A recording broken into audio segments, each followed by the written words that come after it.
Being in Jamaica, if you look really hard, you can find some creative and unique things to do. And today I'm in Westmoreland at this lovely adventure park where they have this pushcart ride.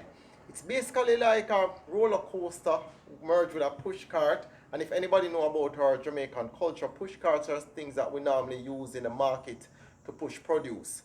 And the owner here just kind of came up with a unique idea of merging that culture with something that would be entertaining and amusing to visitors. So you're going through the bushes, going at a nice enough speed that it's fun, and you're reaching out here, you can touch the trees and look at the different plants and the animals on his property. Stay tuned, it's going to be a great episode. Kareem's Quest. Travel different from the rest. You're watching Kareem's Quest. Always an adventure when you're watching Kareem's Quest.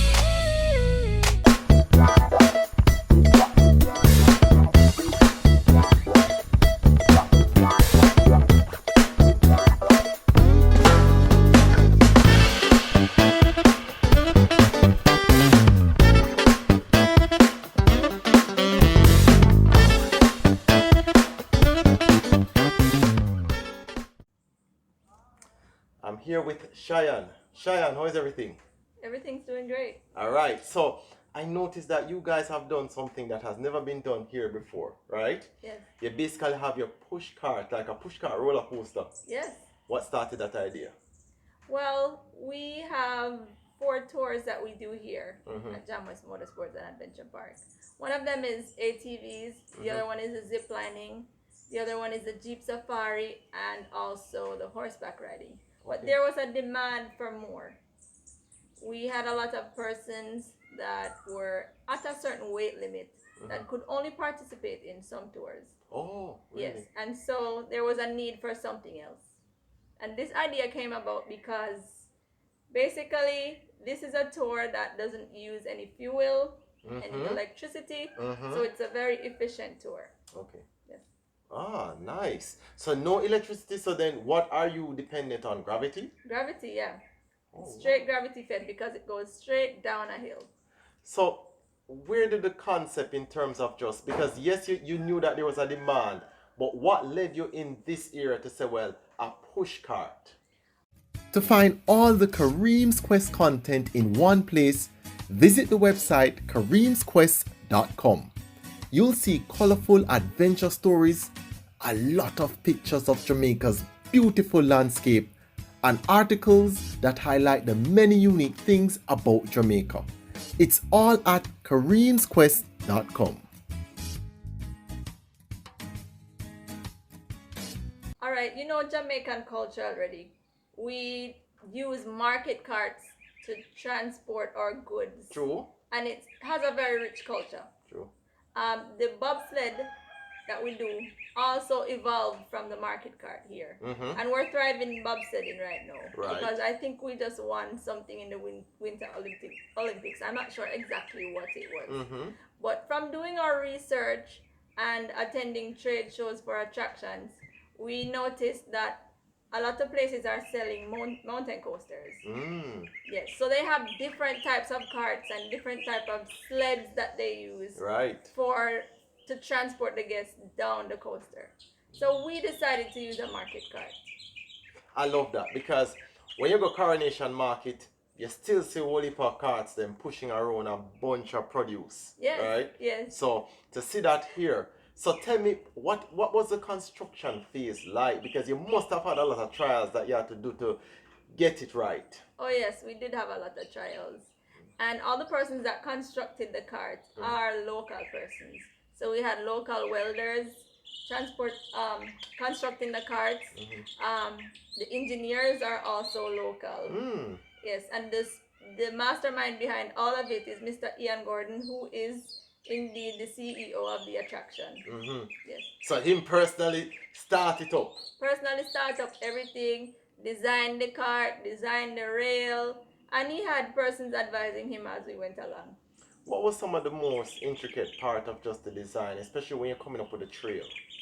Well, one of the most intricate things was finding the perfect wheels. Really? Yes, for the carts. Yes. We wanted something that was durable, Mm-hmm. something that would last long, something that was strong. Oh. So we purchased maybe 20 or 30 different wheels, trying to find the perfect thing. Because they're basically running on a metal rail type thing, Yes, right? metal rail, you have wheels at the top, Mhm. you have wheels at the bottom, and you have wheels at the side.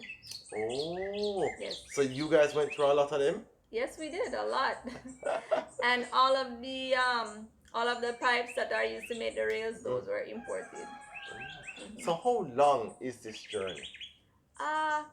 The entire trail, I would say, is about maybe 3/4 of a mile. Mm-hmm. Yes, but we start off here at station 1, and there's a stop in the middle at station 2.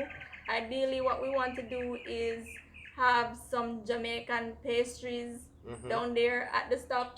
Stuff like maybe a grater cake or drops, exactly, stuff like that. And then after you leave that station, then you reach the end station. So you're giving persons this kind of, you're mixing up the authentic Jamaican vibe with it then? Yes.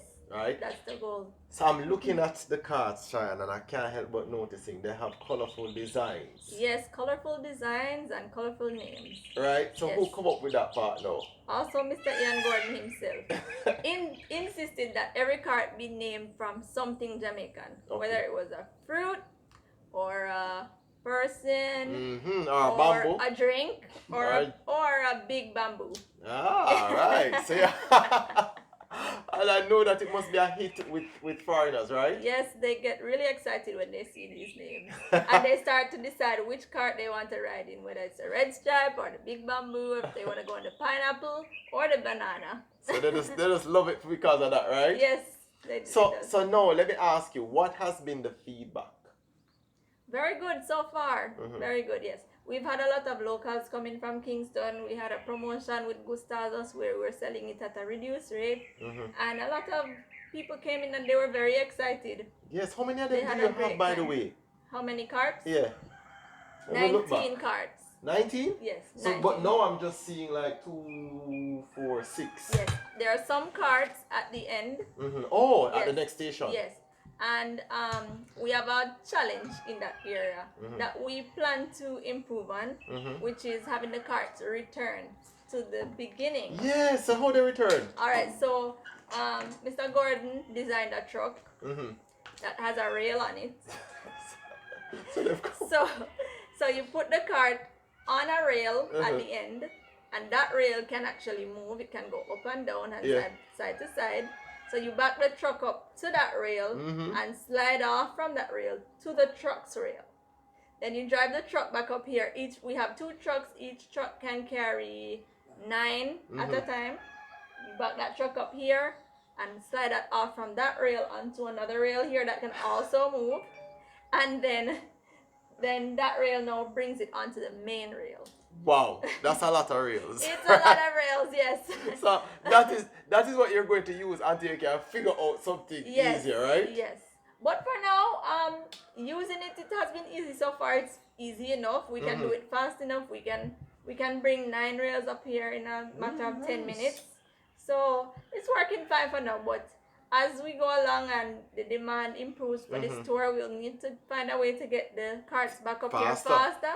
So we might be adding rails from the end straight back to here. So one of the good things about them is that it is clear that they're constantly listening to feedbacks and making a lot of adjustments accordingly, right? Yes, yes. I know, so you were worried that, there were some rides that persons were excluded from because of certain restrictions. So this can manage. What's the weight limit here? Once somebody can fit in the cart, I think about 350.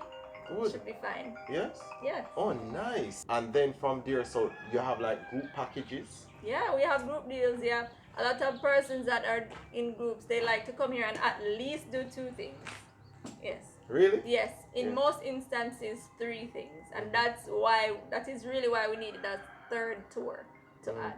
Yeah, because persons with those weight restrictions, they can do the ATVs, they can do the Jeep Safari, but as for the horseback riding and the zip line, you have a little challenge there. So this will do the trick. Sharon, one of the things I love is that Negril is such a nice, serene place to be, right? There are so many activities that are happening here. However, Negril also far. Yeah. right?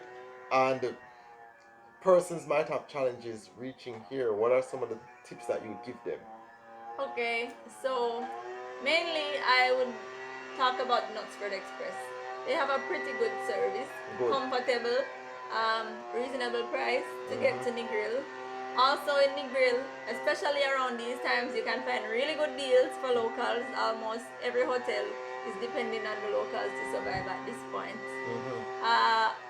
Our bus service here at Jamwest is that once you're booking a tour here, we pick you up from areas around Montego Bay, Oh, nice. Negril, and Lucy for free, and we'll take you back.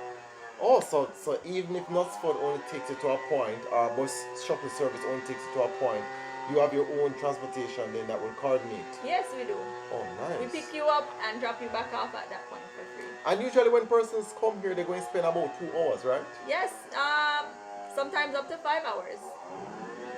Luckily though, you have food that is sold. You have a little cafe, you know. Yes. You see a cafe. Yeah, we have a cafe. You can get like tea, sandwiches, pastries, And I see potato coffee. pudding. Yes, potato pudding has to be there. You know, we're Jamaican.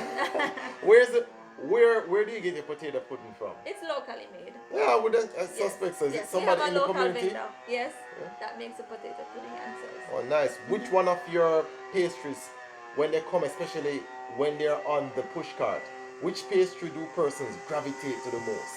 Coconut drops. Coconut drops? Yeah, coconut drops is a hit for everyone. Everyone Nice. loves that one. So when the foreigners them come to Jamaica, they want the coconut drops. Yes, they want coconut drops. And they also ask for oxtail a lot. Really? Yes. When they find it from Austin, how they find it out? I don't know. Before they book the tour and they're coming from the hotel, they call and say, listen, we want oxtail to eat. Make sure oxtail is there on the menu. Oh, wow. Yeah. So now that we're in the basically Westmoreland and you guys are from Westmoreland, are there some things, is there any patois word in Westmoreland that you believe is unique to Westmoreland? Is Westmoreland patois different from Jamaica, the rest of Jamaica patois? To see more Kareem's Quest features and observe some of the beautiful places that are highlighted, look for Kareem's Quest on Instagram and Facebook, where you can view different posts throughout the week. And to watch the latest videos and see extra behind the scenes content, go to YouTube and subscribe to Kareem's Quest.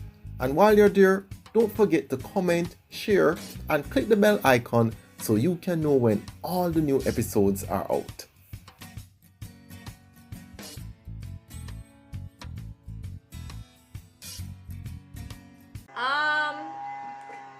I would say that maybe the Westmoreland people talk worse than the Kingston people. Here we go.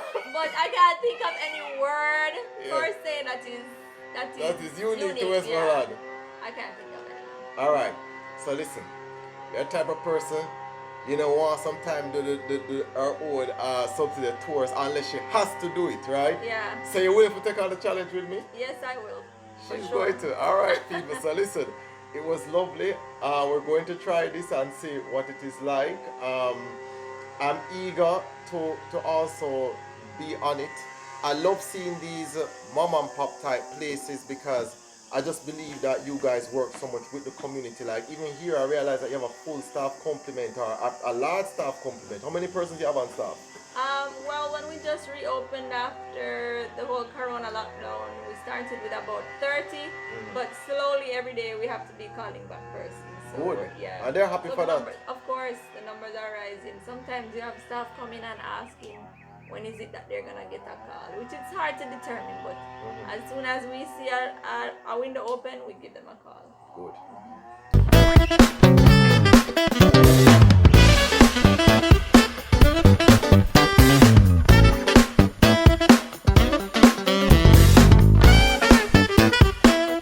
It's exhilarating. We're going through a forest area and the sun is out, so it's a little bit hot, but nonetheless it really feels exhilarating and nice. It's like a, you know, it's like a roller coaster, but you know, in Jamaican type style where you're going through bushes them and sometimes the leaves them rubbing against your skin and everything like that, and you feel like you're right beside, well, you're literally beside nature. It's a lovely experience nonetheless.